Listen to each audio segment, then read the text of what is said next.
Assalamualaikum warahmatullahi taala wabarakatuh. Salam sejahtera apa abang semua. Hari ini buat pertama kalinya saya Muhammad Zulfazli, ataupun kata orang tahu lebih mesra dipanggil Pali. Hari ini sebenarnya saya nak buat satu podcast di mana kita nak membincangkan isu-isu semasa apa yang sedang berlaku dalam dunia kita pada hari ini. Sebenarnya saya adalah seorang kaunselor berdaftar yang kini berkhidmat di City University Malaysia. Dan tugas hakiki saya sebenarnya adalah untuk menyampaikan ceramah-ceramah psikologi, ceramah-ceramah motivasi di seluruh negara. Saya ceritakan serba sedikit background saya lah. Saya graduan lah. Saya adalah graduan daripada University Malaysia Sabah, daripada bidang psikologi dan kaunseling. Kaunselor berdaftar di bawah Lembaga Kaunselor Malaysia, kini berkhidmat di City University Malaysia sebagai kaunselor di unit sekolah. City University Malaysia, you guys boleh check dekat Google. Dia IPTS lah, IPTS yang berpengkalan di Petaling Jaya. So hari ni sebenarnya kita dalam hari yang ke-9, tak salah saya hari yang ke-9 ke-8 ke-9 dalam Perintah Kawalan Pergerakan. Perintah Kawalan Pergerakan yang diperkenalkan, tak salah saya 18 Mac 2020, dan sepatutnya dia berakhir pada 31 hari bulan Mac 2020. Tapi dia dipanjangkan tempoh dia kepada 14 April 2020. Daripada orang kata 2 minggu dia pergi ke 4 minggu. Dan lebih orang kata merisaukan, membimbangkan rakyat Malaysia pada hari ini adalah apabila lagi 10 hari nak puasa, guys. 10 hari kita nak masuk bulan yang mulia, bulan Ramadan yang mulia. Kita terpaksa mengikutilah Perintah Kawalan Pergerakan yang wartakan oleh kerajaan Malaysia. Dia bagus sebenarnya. Kita buat kerajaan buat benda ni sebenarnya dia nak memutuskan rangkaian wabak pandemik COVID-19, ataupun dulu kita panggil coronavirus. Kalau Donald Trump dia racist sikit, dia panggil China virus. Kita tak maulah panggil China virus apa sebagainya dengannya, sebab dia dah ada nama dia kan. So kita panggil COVID-19 lah. COVID-19 ni setahu saya lah, saya tengok kat TV, YouTube, Facebook dan sebagainya dengannya, media-media sosial dan sebagainya dengannya, dia start dekat Wuhan. Ada yang kata sebenarnya virus ni dah start November, tapi dirahsiakan sebab tak mau bagi panik. Dia daripada epidemik ke sekarang ke pandemik lah, yang tahap yang lebih serius, dah jadi wabak. Dia kata dia start dengan satu budaya pemakanan yang tak sihat, iaitu daripada binatang yang kita panggil kelawak. Kelawak ni adalah sebenarnya adalah pembawa virus yang sekian lama daripada dulu. Dia kata Black Death dulu pun dia bawa, Ebola pun dia bawa, dan kini adalah pandemik COVID-19 lah, coronavirus. Saya sebenarnya suka Batman, tapi jadi takut dengan kelawak pula. Patutlah Batman ambil kelawak menjadi simbol kan. Dia bahaya. Alright. So sebenarnya hari ni saya nak berkongsi satu tajuk. Saya rasa adalah tanggungjawab saya sebagai seorang kaunselor yang kini sebenarnya tengah work from home. Sebab saya tak boleh sampaikan ceramah-ceramah saya di luar, sebab atas ni lah PKP ni. Jadi terpanggil inisiatif saya dan sahabat-sahabat saya di City University. Kami berlima. Saya, Puan Kamalia, Saudara Azmi, Saudara Zuzukri, Saudara Amirul. Kami telah berbincang sebenarnya nak mengadakan satu sesi apa nama, ceramah online lah. Tapi dia bukan ceramah lah, dia lebih kepada perkongsian. So saya hari ni sebenarnya saya dah buat live tadi dekat Facebook, dekat Instagram. Tapi tolong kata noob kan, newbie. Lepas live dia tak save pula video tu, so rugilah. Tapi tak apa, saya akan teruskan maybe podcast mingguan, harian, tengok kalau rajin lah. Okay, so hari ni saya akan berkongsi serba sedikit tentang pengurusan emosi dan stres semasa Perintah Kawalan Pergerakan kita daripada 18 Mac sampai 14 April. Hampir 1 bulan. Okay, so kita tengok sikit. Macam tadi saya dah explain kat sahabat semua yang mendengar serba sedikit tentang COVID-19. Okay, satu pandemik yang menular. So kini hari ni dekat Malaysia 26 hari bulan, tak salah saya dah 2000 kes kan, 2000 kes. Sangat membimbangkan. Tapi dengan adanya PKP, Perintah Kawalan Pergerakan ini, saya rasa dia akan membantu untuk memecahkan, memutuskan rantaian wabak ni. Okay, dia penting sebenarnya. Kalau kita tengok dekat China sekarang kan, dekat China boleh dikatakan depa dah berjaya untuk selesaikan masalah ataupun menghapuskan wabak ni. So macam dekat Itali sekarang dia orang tengah masalah lah. Dan yang lebih orang kata parah apabila Amerika Syarikat dia bangga yang kononnya under control. Tapi mereka sekarang nombor 3 yang paling terkesan coronavirus ni. Okay. Contoh dia, saya adalah peminat tegar WWE wrestling. Okay. Saja nak share kan. Tapi bila saya tengok TV, berita dan sebagainya adalah event terbesar WrestleMania tahun ini pun terpaksa dirakam. Okay.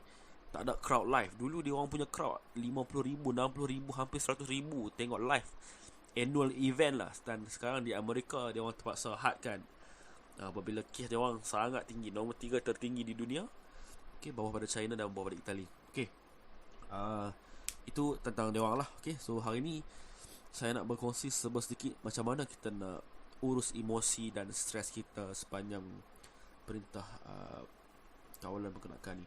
So kita tengok apa tu kawalan pergerakan. Okay, maklumat Perintah Kawalan Pergerakan. Okay, saya baca sedikit. Dia tulis kat sini, larangan menyeluruh pergerakan dan perhimpunan ramai di seluruh negara, termasuk aktiviti keagamaan, sukan, sosial dan budaya.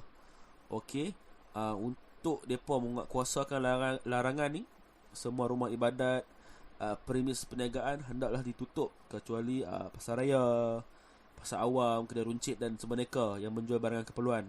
Okey, untuk umat Islam, penangguhan semua aktiviti keagamaan di masjid dan surau. Solat Jumaat pun terpaksa orang kata buat di bukan dibuat di rumah lah. Solat Jumaat memang kita tak boleh buat di rumah, dan ada yang menggantikan dengan solat Zuhur. Sebab atas dasar-dasar ni lah kita nak memutuskan orang kata perhimpunan sosial ni. Ia amat menyedihkan bagi kita apabila solat Jumaat yang dilakukan seminggu sekali oleh para muslimin, kita terpaksa orang kata bukan tangguhkan lah, orang kata hentikan buat sementara waktu. Daripada 2 minggu dia jadi 4 minggu je, jadi hampir sebulan. Saya tu rasa terkesan lah. Okey, dan sedih lah. Okey, dan sekatan menyeluruh kepada semua perjalanan rakyat Malaysia ke luar negara. Okey, bagi yang baru pulang, mereka dikendaki untuk menjalani pemeriksaan kesihatan dan dikuarantin selama 14 hari. Okey, of course pelancong pun tak boleh masuk ke dalam negara kita.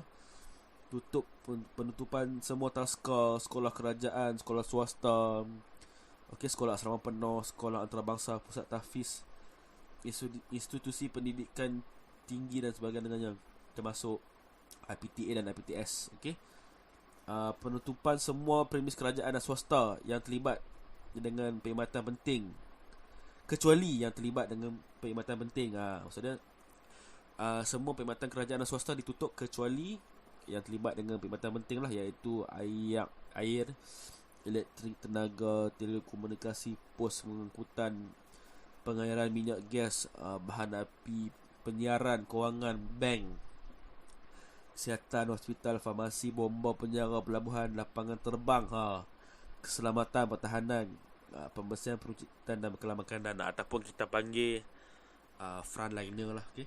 Kita panggil frontliner, di mana mereka ni lah yang kita kata tonggak kita untuk membantu sepanjang PKP ni. Okay? So kita tengok sekarang dekat market pun macam saya dekat rumah, bila saya call, saya beritahu bapak saya diberitahu oleh bapak saya bila dia pergi market pagi, terpaksa pergi market kan pagi, polis dan tentera dah umum dah, siapa yang tak balik lepas pukul 12 mungkin akan dikenakan tindakan lah. Ini yang berlaku di kawasan saya lah, balik pulau. Okay, alright, so kita nak masuk kepada tajuk utama. Bila saya dah baca dah sikit apa itu PKP kan, so saya harap anda semua jelas lah. Okay. Okay. Alright. So pengurusan emosi dan stres. So kita nak masuk dulu serba sikit tajuk kita, apa yang kita akan cover hari ni. Okay, apa itu stres? Apa itu punca stres? Siapa yang stres? Okay, simptom stres dan sebagainya. Baiklah. Okay, stres ni, macam mana kita nak ungkapkan stres ni? Stres ni sebenarnya adalah satu, orang cakap, tindak balas. Okay, tindak balas fizikal, emosi, mental terhadap sebarang perubahan atau tuntutan. Okay, so dia adalah tindak balas lah. Contohnya kalau ada orang kata rangsangan ataupun benda yang tindak balas terhadap kita punya fizikal ataupun badan kita, emosi, perasaan kita, mental, itu adalah stres. Tekanan tu, dia akan wujud banyak benda itu. Okay, alright. So stres ni, kita selalu tertanya-tanya, siapa yang selalu stres ni? Okay, macam tadi masa saya buat live, ada yang tanya, stres ni untuk orang dewasa saja ke? Kan? Stres ni untuk orang yang bekerja saja ke? Okay, jadi persoalan dia kita nak bincang kat sini, siapa yang stres, tuan-tuan dan perempuan? Sahabat-sahabat semua, right? Okay, siapa yang stres? Okay, orang yang mengalami stres ni, kita boleh rujuk pada warga tua. Orang kata warga emas lah. Ibu dan ayah kita, okay, datuk, nenek, sebagai dengannya, pakcik-pakcik, makcik-makcik, maklong-maklong, kalong-maklong, semualah. Okay, pak ngah, mak ngah, makcik-makcik semua, right? Ibu bapa, okay, parents, remaja itu sendiri, okay, kanak-kanak, kanak-kanak pun sebenarnya mengalami stres. Kita ramai tak tahu. Kita ingat mereka bebai, saja-saja bebai, saja-saja memberontak, dan itu sebenarnya adalah, tanpa kita sedari, itu adalah stres bagi mereka. Okay. Dan of course, lelaki pun mengalami stres, yang wanita pun mengalami stres. Okay. Semua orang mengalami stres dalam dunia ni. Kalau tak ada stres dalam dunia ni, saya rasa hidup ni memang senang lah. Dia macam ibarat kalau kita tengok orang duk stream game GTA sekarang kan, yang mana apa, kecap ke, ada ubat ciko ke, ada ubat semua kan, yang mana je tengok streaming GTA lah. Macam tu lah, ibarat mereka hidup mereka dalam dunia mereka sendiri lah. Bukan, kita bukan macam tu. Hidup kita memang ada timbal dan balik dia. Okay, so Allah dah kata dalam dunia ni lah, so dia bagi ujian untuk kita, ujian bagi siapa yang mampu. Okay, so kita tengok pula. Okay, setiap benda yang berlaku di muka bumi ni ada dia punya pencetus dia. Okey, pencetus dia. Begitu juga dengan stres. Kita panggil sebagai stresor lah. Stresor ni adalah pencetus stres.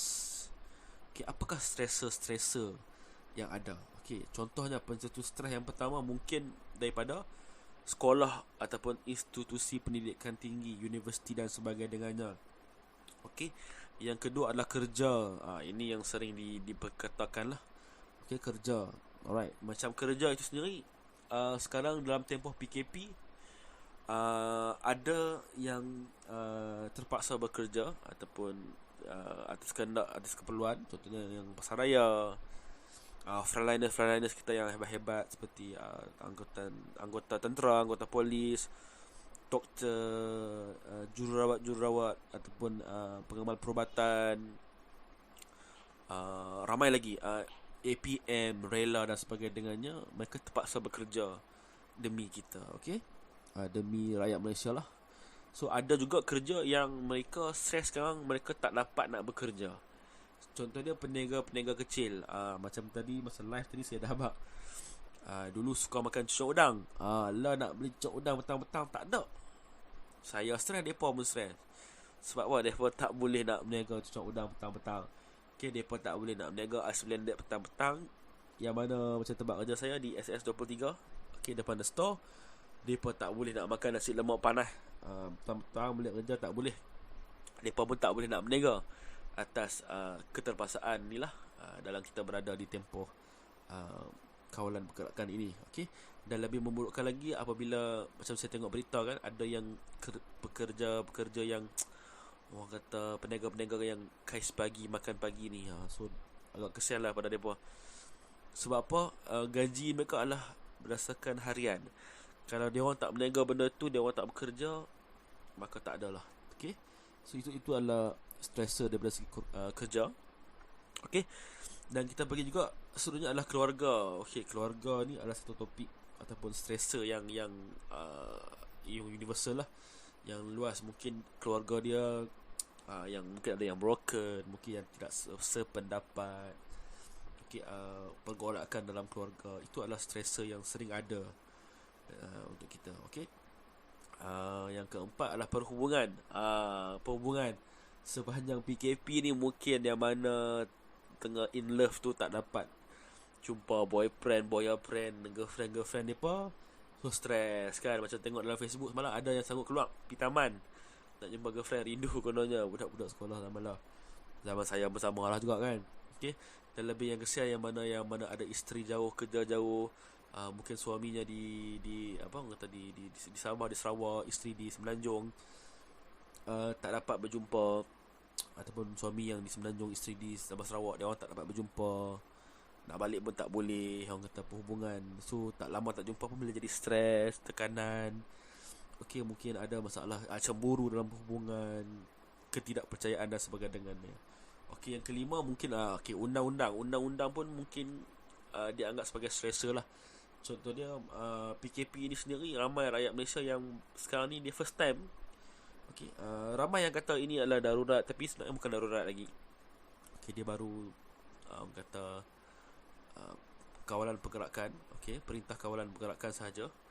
Okay, dan ramai yang stres, ramai yang mengeluh, ada yang kata macam-macam dan sebagainya dengannya. Ini adalah yang stressor yang dimasukkan lah dalam tempoh PKP ini. Mungkin ada yang tertekan sebab apa tak boleh dan sebagainya dengannya. Okey. Seterusnya yang keenam adalah kewangan. Kewangan ini menjadi masalah stressor yang terbesar juga. Okey. Stressor yang terbesar sekarang sebab apa? Kita tengok sekarang ni ada yang terpaksa bercuti tanpa gaji. Ini kesian lah. So memang menurut Menteri Kanan dalam Majlis Keselamatan Negara, Menteri Sumber Manusia juga ada cakap sebenarnya salah kalau cuti tanpa gaji dan sebagainya dengannya. Itu saya tak pasti, kena rujuk undang-undang. Okey. Dan ada yang lebih fleksibel, dia work from home. Sometimes mereka tak tahu macam mana nak work from home itu sendiri. Contoh dia asalnya PKP ini kita buat sampai 31 hari bulan. Tapi dia lanjut sampai 14 April lah. Dia terpinga-pinga macam apa yang berlaku pada saya dan tim adalah mula-mula kami terasa apa nak buat sepanjang PKP ni, sedangkan tugas hakiki kami adalah menyampaikan ceramah, buat program dengan sekolah-sekolah. Tapi wujudnya inisiatif social media ini membantu serba sedikit kami untuk menyampaikan orang kata ilmu kepada anda dan semualah. Okay. Alright. Seterusnya kesihatan. Ini stressor yang terbesar sekarang. Ramai yang dijangkit COVID-19, saudara-saudari, sahabat handai, ataupun sebelum ni kalau tak ada COVID-19, masalah kesihatan macam kanser ke apa sebagainya dengannya. Ini stres. Okay. Dan seterusnya adalah persekitaran, gaya hidup, peristiwa hidup yang lampau, dan juga mungkin daripada segi spiritual itu sendiri. Okay. Ini adalah contoh-contoh stressor yang ada di sekeliling kita. Dia tak semua orang ada benda ni lah. Mungkin ada satu atau dua, ataupun Mungkin ada 1, mungkin ada 3 dan sebagainya dengannya lah. Okay. Alright. So ada yang tanya saya, okay, Cik Pali, ada tak stres yang baik, stres yang tak baik? Okay, kita sebenarnya ada eustress, distress. Okay, stres yang baik dan stres yang orang kata, senang cakap tak baik lah. Okay, stres yang baik ni adalah, senang cerita, adalah stres yang di mana apabila tekanan yang diberikan membantu kita sebenarnya untuk melakukan pekerjaan dengan lebih produktif dan lebih baik. Contohnya, kita katakan deadline lah.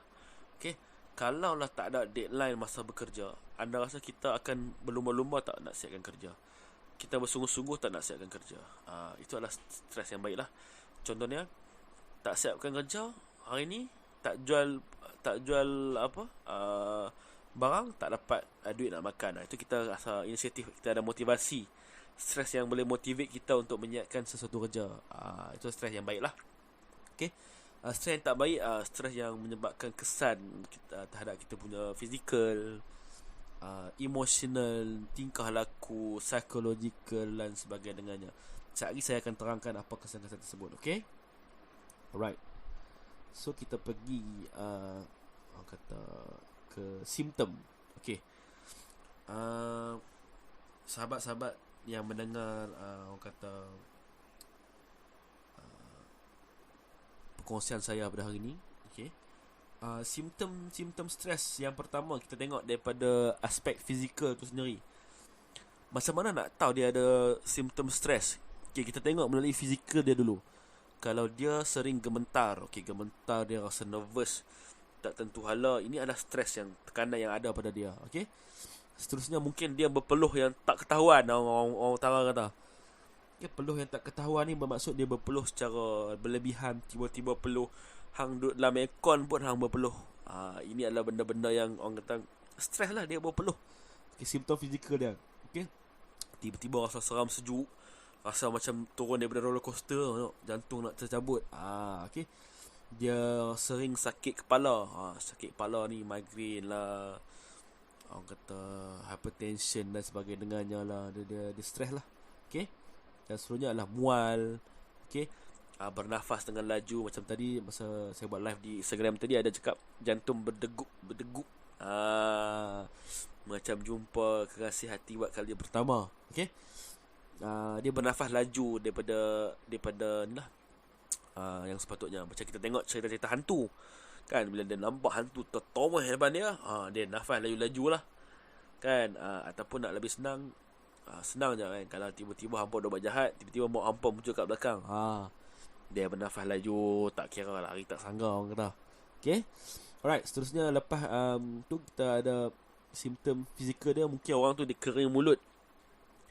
Okay, kering mulut, lesu, mulut dia pucat. Okay. Alright. Dan dia kurang, bukan kurang, dia selera makan yang tak menentu, kita kata. Ada stres yang selera makan dia kurang. Contoh bila dia tertekan, dia rasa tak kena dengan apa yang berlaku dalam hidup dia. Okay? Emosi dia terganggu, dia tak lalu makan. Bila jamu pun tak lalu lah kan. Yang mana brother-brother yang kecewa kan, ditolak pemilangan dan sebagainya dengannya, dia kurang selera makan. Ada pula yang bila dia stres ni, dia kerja nak melahap je, dia makan. Maksud dia rasa nak makan. Mungkin dia rasa dengan makan dia boleh melupakan segala keperitan yang dia ada. Dia makan berlebihan. Okay, yang ini bahayalah. Sebab kadang-kadang dia pemakan benda yang tak berkhasiat. Okay, dia bantai Big Mac 5-6 biji. Dia bantai seafood tang ke apa, Starbucks, kopi dan sebagainya dengannya, nasi lemak 5-6-7 bungkus. Itu bahayalah. Okay. Seterusnya simptom fizikal kita tengok, dia sering dapat serangan penyakit. Satu, dia orang kata boleh kena asma dengan mudah. Okay, sakit belakang badan dan sengal-sengal badan. Cepat letih lah orang kata. Okay. Right. Itu is one of the simptom fizikal untuk stress. Alright. Okay.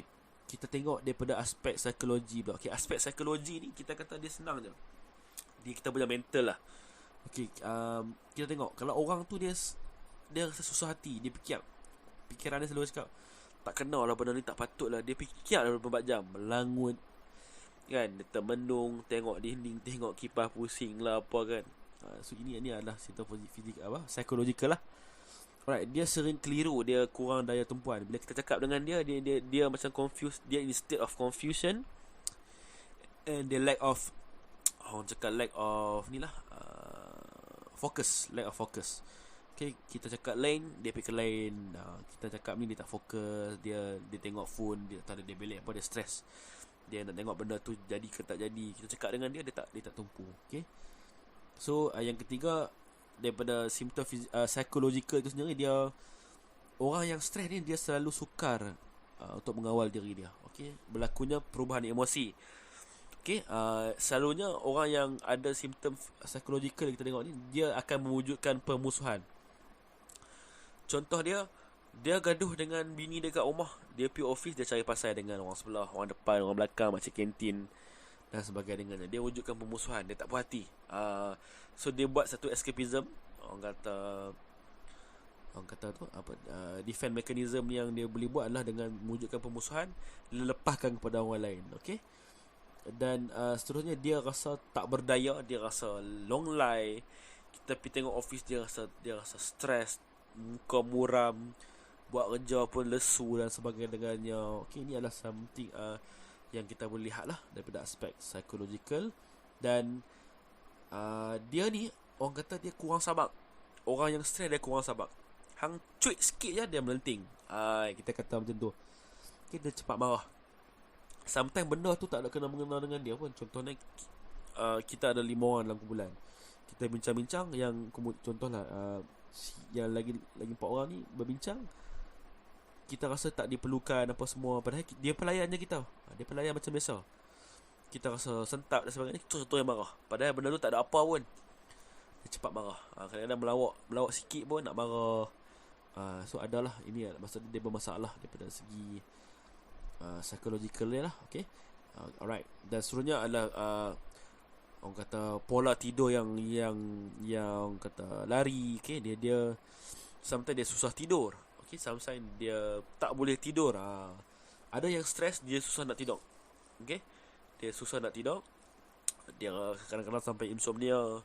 Dia fikir apalah nak jadi esok, Okay. So ini macam orang cakap anxiety lah. Okay. Stres ni sometimes bila dia berlebihan, dia tak dikawal, dia boleh lead to anxiety. So kalau dia bahaya, dia tak dikawal dengan lebih rapi, boleh jadi anxiety disorder. Ini bahayalah. Bila anxiety dia akan lead kepada penyakit-penyakit yang lain lah, penyakit mental yang lain, depression dan sebagainya. Okay, tak simpang. Alright. So sometimes ada juga yang bila dia stres, dia tidur lebih. Ni buat escapism juga. Dia stres, dia tahu aku bangun dia mesti bising-bising. Kalau boleh aku nak dalam dunia aku. Dia stres, so dia memilih untuk tidur. Dia bangun, dia pejam mata, dia nak tidur. Sebab dia rasa ini benda yang boleh melarikan dia daripada dunia sebenar dia lah. Alright. Okay. So gangguan fikiran bercelaru. Okay, macam saya sebut tadi, melengung tak tentu hala. Alright. Okay. So macam mana setakat ni? Okay, kita ada sikit topik lagi nak cover, sikit lagi subtopik nak cover. Okay, saya harap anda masih bersama saya. Okay. Alright. Dan seterusnya adalah simptom behavior itu sendiri, tingkah laku. Okay. Orang yang stres, dia akan bercakap cepat dan kuat. Okay. Pesanan daripada mentor saya lah, dia cakap, hampa pernah tak dengar orang bercinta cakap kuat? Jarang bukan? Sangat jarang.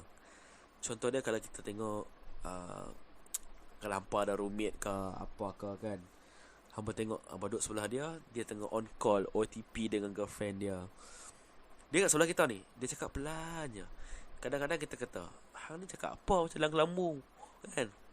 Tapi setiap perkataan yang disebut tu sampai kepada kekasih dia tu. Sebab apa? Walaupun dengan nada yang lemah lembut, perlahan, sebab hati dia ketika itu sangat dekat. Okay. Tapi bila dia stres, dia rasa orang di sekeliling dia jauh. Bila jauh, kita akan tendensi untuk bercakap dengan kuat, nada yang tinggi, herdik dan cepat, supaya kita nak tarik perhatian dia orang tu. Kita ingat dia orang faham. Padahal orang tu depan kita saja. So macam tu lah. Okay. Perbezaan orang stres dengan orang yang normal, yang dilamun cinta, macam tu lah. Okay. Alright. Kan macam kita dengar radio apa, Sinar ke tak salah. Sinar ke Suria kan, yang DJ Lin tu kan, dia cakap lembut je, okay, bersama saya. Alright, macam tu kan. Dia cakap lembut sebab apa? Dia rasa orang dekat dengan hati dia, so dia nak sampaikan tu dengan lemah lembut. Okay. Dan macam saya cakap tadi, kalau dia marah, dia stres, dia rasa orang tu jauh dengan dia. Atas sebab itu dia bercakap dengan nada yang sangat kuat. Alright. Seterusnya, dengan dia dari segi tingkah laku, dia gigit bibir, okay, gigit jari, okay, kerak ha, dia kerak. Orang kata gerak-gerakkan jari dia, kaki tak duduk diam-diam. Okay, ini adalah yang daripada segi tingkah laku dia lah. Okay, alright. So ada juga dia kurang produktiviti kerja, cuai, mudah lupa, okay, bertindak secara tak logik ataupun keterlaluan. Ini selalu yang orang stres buat lah. Dia buat benda yang tak logik. Dia buat benda yang dia rasa betul, tapi sebenarnya apa dia buat tak logik, sebab dia ikut perasaan dia. Dan kadang-kadang dia keterlaluan, okay, atas sebab mengikut emosi dia yang tak stabil ketika itu. Dan dia orang daripada segi tingkah laku, dia orang sangat agresif. Kadang-kadang nak angkat benda tu, boleh angkat lemah lembut, angkat skrap prap patah kan, angkat dengan agresif, hampak barang, baling-baling barang. Okay, itu yang sering berlaku kepada orang yang stres lah. Right. Okay, so apakah kesan stres? Okay, kesan stres, okay, kita tengok ada sepanjang PKP tadi, ada tak yang berlaku kepada hampa semua, pada korang semua. Okay, saya harap benda tu anda dah kena pastilah simptom-simptom sepanjang anda di rumah. Sepanjang tempoh PKP, anda boleh rujuk apa yang saya cakap tadi. Okay, kesan stres ni, okay, dia menyebabkan komunikasi dengan orang sekeliling terjejas. Okay, kalau anda tak berjaya mengawal diri anda sepanjang PKP ni, stres duduk rumah, okay, komunikasi dengan keluarga pun boleh terjejas. Komunikasi dengan bos yang mana work from home pun boleh terjejas. Okay, stres ni dia akan mengganggu produktiviti, okay, seseorang. Alright, prestasi seseorang pun boleh mempengaruhi. Okay, dan yang lebih parah, dia mengundang pelbagai penyakit lah. Okay, kalau dia stres, dia orang kata apa, overeat, dia boleh kena diabetes, makan benda yang orang kata tak berkhasiat, okay, terlebih makan, dia boleh kena diabetes. So kalau dia stres ni, dia senang kena darah tinggi, dan yang paling teruk, okay, dia boleh kena sakit jantung lah. Ini adalah kajian-kajian yang dibuat lah oleh pakar-pakar perubatan. Alright. Okay, so saudara-saudari, okay, abang-abang, kak-long, makcik-makcik semua yang dengar saya punya perkongsian pada hari ini, kita nak tanyalah, sebab apa benda ni terjadi? Okay, sebab apa anda sering orang kata stres, tertekan dan sebagainya dengannya. Okay, so sepanjang tempoh PKP ni, kita kena tengok balik, check dari kita balik lah, kenapa benda ni terjadi. Okay, satu, sepanjang PKP ni kita tak tahu apa goal kita, apa yang kita nak buat. Kita kena ingat goal kita sepanjang PKP ni adalah untuk membantu memutuskan rantaian COVID-19 itu sendiri. Okay, duduk di rumah, pastikan keluarga kita selamat, diri kita selamat. Okay, kalau daripada segi lain, okay, sometimes kita ni tak tahu apa yang kita nak, sebab tu kita stres. Okay, yang kedua, kita tak kenal diri kita. Tak kenal diri kita ni bermaksud dia kita tak tahu kita punya kelebihan dan kelemahan kita. Kita duk tengok kelebihan orang lain, kita tak duduk rumah, kita pisang, cakap pisang tak nak buat apa. Duk tengok orang sebelah, oh dia bagus lah, dia buat benda ni kan. Padahal kita ada kelebihan kita sendiri. Gunakan kelebihan kita sendiri semasa di rumah. Wujudkan produktiviti yang anda boleh buat semasa tempoh PKP ini. Okay, yang paling penting adalah tidak pandai menguruskan diri. Okay, tidak pandai menguruskan diri dan masa. Okay, ini penting lah. Okay, tidak pandai menguruskan diri dan masa. Sometimes kita tahu kita ada 24 jam sehari. Okay, 24 jam sehari yang kali lah 4 minggu berapa. Okay, saya tak nak kira lah, apa kira sendiri. Kita tak pandai urus diri. Macam apa nak buat ni, kita ditekan, duduk rumah pisang kan, tak nak buat apa. Movie pun dah puluh-puluh kali ulang kat Astro tu. Okay, harap pihak Astro boleh tambah lah movie yang menarik. Ni HBO saya rasa 3-4 kali dah movie yang sama. Star Wars tu sampai muntah lah tengok. Okay, Slapback Harry Potter ada. Okay, okay, selingan sikit, minta maaf. Okay, dan Allah Ta'ala pun kata ada berfirman dalam surah Al-Asri yang bermaksud Demi masa sesungguhnya manusia itu berada dalam kerugian kecuali mereka yang beramal dan beriman dengan sabar. Okey, betulkan kalau saya salah.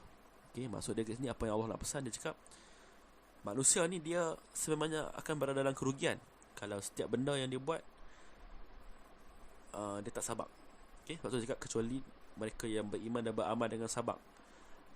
Okey, beriman kepada Allah, kena percaya setiap benda yang jadi ni semuanya ada hikmahnya, hikmah daripada Allah Subhanahu Wa Taala. Kenapa terjadinya COVID-19 ni? Okey, mungkin hikmahnya kita dapat berkumpul bersama keluarga, kita dapat muhasabah diri kita. Okey, semayang kita terjaga. Kalau dulu masa kerja terkejar-kejar nak pergi surau dan sebagainya dengannya, sekarang di rumah mampu buat semua benda. Okey, so kita rasa benda ni hikmah daripada Allah Subhanahu Wa Taala.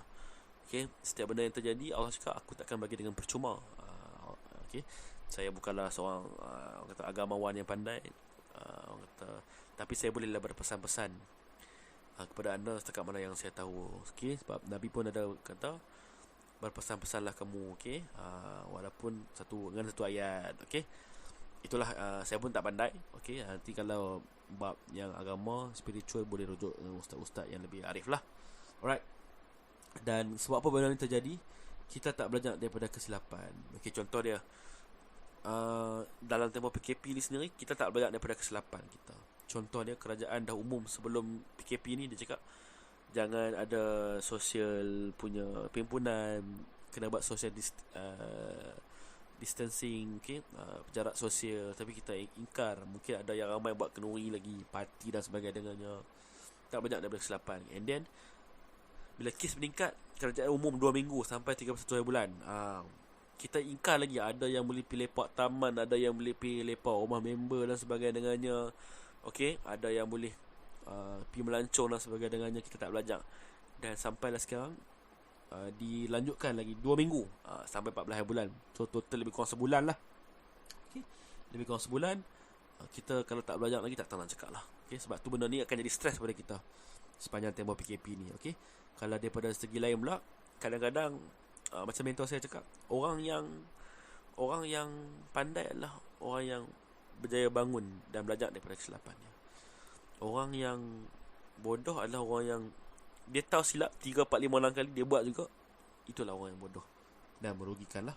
Okay, dan saya harap anda semua bukan begitu. Okay, ini adalah saya nak kongsi sikit lah. Waktu saya belajar dekat Universiti Lu, dalam orang kata terapi reality ni, kita ada satu orang kata intervensi lah yang kita boleh pakai untuk orang kata merawat stres. Dia bukanlah merawat, sebab merawat ni macam ubat betul-betul kan. Dia membantu kita untuk menangani. Jadi tak jadi atas diri kita sendiri. Okay, alright. So kita boleh gunakan sistem WDEP. Okay, apa tu WDEP? WDEP WDEP orang panggil. Okay, so yang pertama adalah one, WANT, one, kemahuan, kehendak kita. Tuan-tuan dan puan-puan, abang-abang, kak long, kita kena tanya, okay, apa yang kita mahu? Apa yang hampa mahu? Apa yang hampa nak? Apa yang kita nak? Okay, apa yang kita nak sepanjang tempoh orang kata pergerakan, kawalan pergerakan ni, apa yang kita nak? Apa yang kita nak kecapi sebenarnya? Okay, bila kita dah tahu apa yang kita nak, kita listkan. Okay, saya nak benda ni, contohnya. Okay, dan proses yang kedua, setelah kita tahu apa yang kita nak, kita kena fikir, check balik direction and doing. Itulah D tadi tu. Okay, right? Direction and doing, apa yang kamu akan lakukan dan ke mana arah arah yang benda yang kamu akan buat ni akan pergi. Contoh dia, kalau saya nak A, okay, so saya akan buat benda ni, tapi benda ni akan menuju ke mana akhirnya? Akan pergi ke mana? Adakah berjaya ataupun tak berjaya? So adakah dia akan lead kepada apa yang saya nak? Itulah direction and doing. Okay, mungkin saya akan buat graf nanti masa live nanti, ataupun boleh rujuk saya punya Facebook, saya akan buatlah carta WDEP tu sendiri. Okay, right. Dan seterusnya, yang ketiga adalah evaluation. Setelah kita tahu apa yang kita nak, setelah kita ada perancangan atau bukan perancangan lah, direction and doing, okay, D tadi, kita kena evaluate. Adakah kemahuan dan perkara yang kita akan lakukan tadi tepat? Adakah dia mengena dengan kita punya sasaran, goal kita? Okay, kita kena sentiasa menilai. Kehidupan kita adalah kita kena sentiasa menilai apa yang kita buat. Okay, nilai ni adalah nilai diri kita sendiri, tingkah laku kita sendiri. Bukan nilai orang buat. Orang-orang biar dia nilai dia sendiri. Kita nilai diri kita. Okay. Dan bila kita rasa benda tu betul, pergilah ke langkah terakhir, itu planning. P. Okay. So dia ada WDEP. Yang P ni adalah planning lah. Kita kena step by step planning apa yang kita nak buat. Contohnya dalam tempoh PKP ni, kita buat step by step apa yang kita nak buat, apa yang kita punya rutin harian, sampailah habis, sampailah ke tarikh 14 April itu sendiri. Okay. Alright. So kita ada sikit lagi. Okay. Alright. So kita mungkin masuk kepada langkah untuk mengurus emosi. Alright. Sepanjang tempoh PKP ni. Satu, abang-abang, kak-long semua, kita kena bawa bertenang. Kita kena relax. Kita cuba jangan gelisah. Tarik nafas panjang-panjang, dalam-dalam. Okay. Sebab apa kita kena bertenang? Jiwa yang tenteram ni dapat memberi kita berfikir dengan lebih baik. Kalau tak tenteram, memang mengelupak lah orang utara cakap. Okay. Dia tak ketahuan. So kena bertenang. Okay.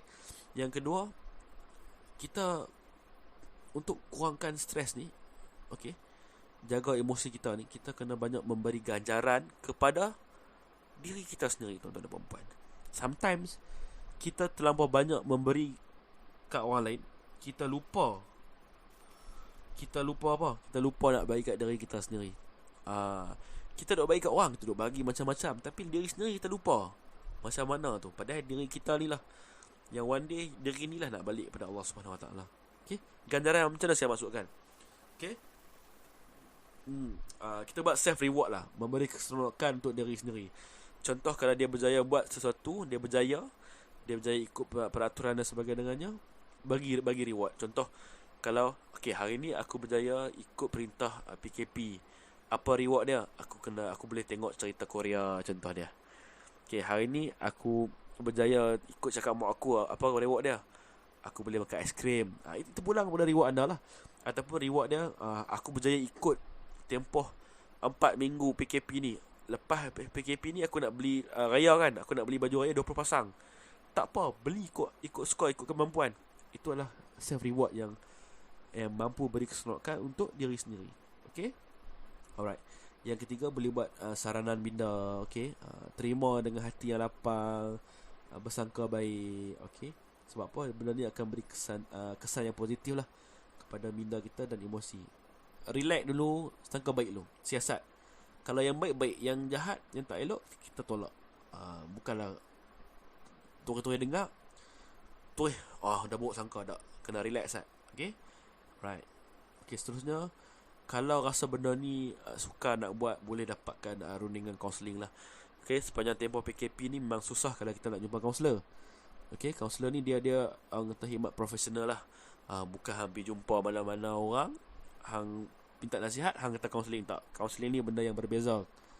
Okay, so boleh call talian iKasih, tak salah saya. Okay, semalam saya ada call kawan saya Alia pun, dia dah cakap ramai yang call talian iKasih, tanya apa nak buat, apa perlu buat dan sebagainya. Boleh dapatkan rundingan kaunseling kepada mereka lah. Right. Yang seterusnya, kita perlu fokus dengan matlamat kita. Tingkatkan usaha supaya dia lebih matang untuk kita uruskan emosi kita dan juga stres. Okay. Dan ada lagi dua. Okay. Muhasabah diri. Yang kena ni muhasabah diri. Okay. Amalkan konsep duit. Batalan duit kan. Yang mana rajin dengar ceramah ni, motivasi, selalu dia akan cakap duit. Apa tu duit? Doa, usaha, ikhtiar, tawakal. Okay. Sebab bila kita muhasabah diri ni, dia boleh mencorak emosi yang positif. Muhasabah diri, review balik apa yang tak kena dengan diri kita, review balik apa yang kena dengan diri kita, apa yang boleh kita baiki, apa yang kita boleh repair, apa yang kita boleh tingkatkan lagi. Banyakkan solat hajat, solat fardu terutamanya. Okay, jaga. Alright. Dan yang ketujuh adalah membuat aktiviti yang berfaedah. Aktiviti berfaedah ni macam mana? Okay, bukan dengan bermain badminton dengan orang ramai. Tadi ada orang tanya, boleh main badminton tak, Cik Fazli? Janganlah kan. Boleh main rugby tak? Main tap je. Jangan. Buat aktiviti yang berfaedah. Baca Quran ke. Kalau nak bersukan boleh buat macam mana KBS buat sekarang. 20 push up challenge.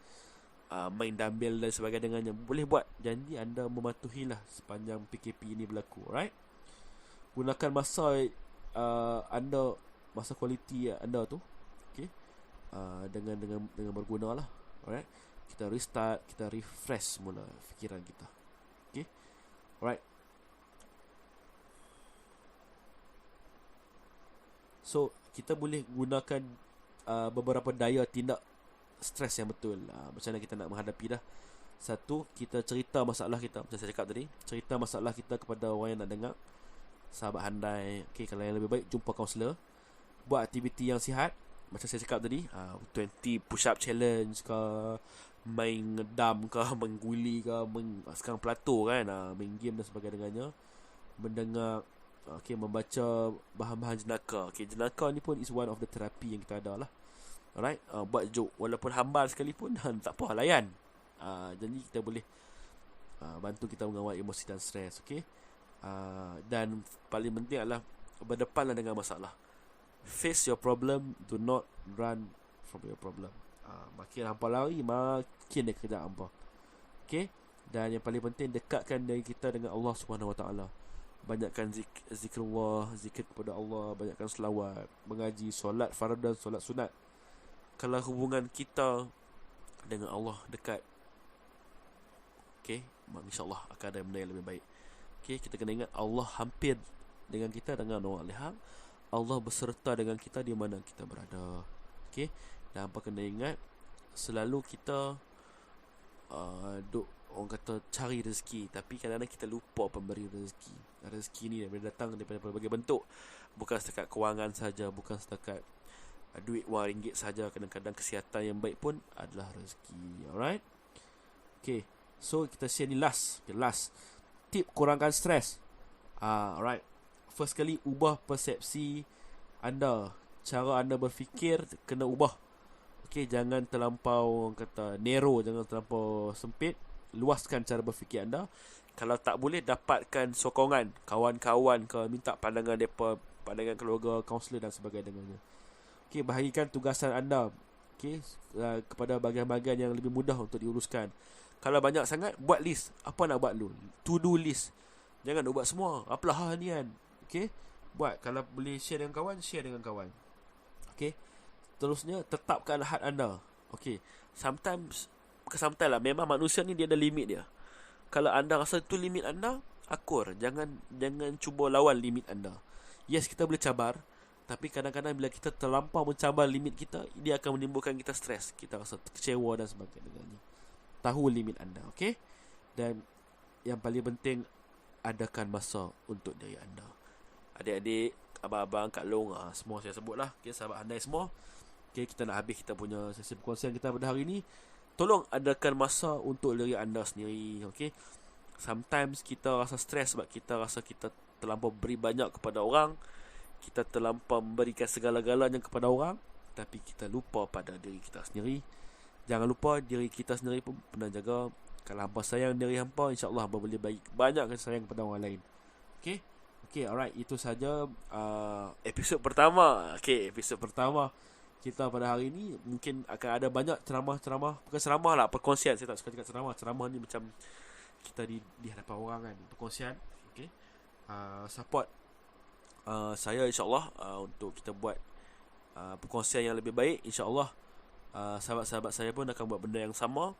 Okay, so saya mewakili kata kaunselor-kaunselor yang di luar sana. Okay, kita orang kaunselor-kaunselor yang berdaftar, yang kita profesional lah.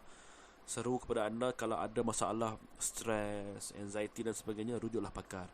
Boleh contact kami. Okay, boleh contact semua. Saya akan sediakan link Facebook, Instagram saya nanti. Anda boleh check nanti. Okay, supaya anda tahu apa yang anda boleh lakukan. Kalau anda ada masalah, anda boleh rujuk lah. Okay, ada talian ikasih, anda boleh check talian ikasih nanti. Okay, dan of course, stay safe, stay wherever you are, stay at home. Okay, selamat kita memutuskan rantaian wabak COVID-19 ini. Jadi itu saja pada saya. I love you guys. Assalamualaikum warahmatullahi taala wabarakatuh. Sekian, terima kasih.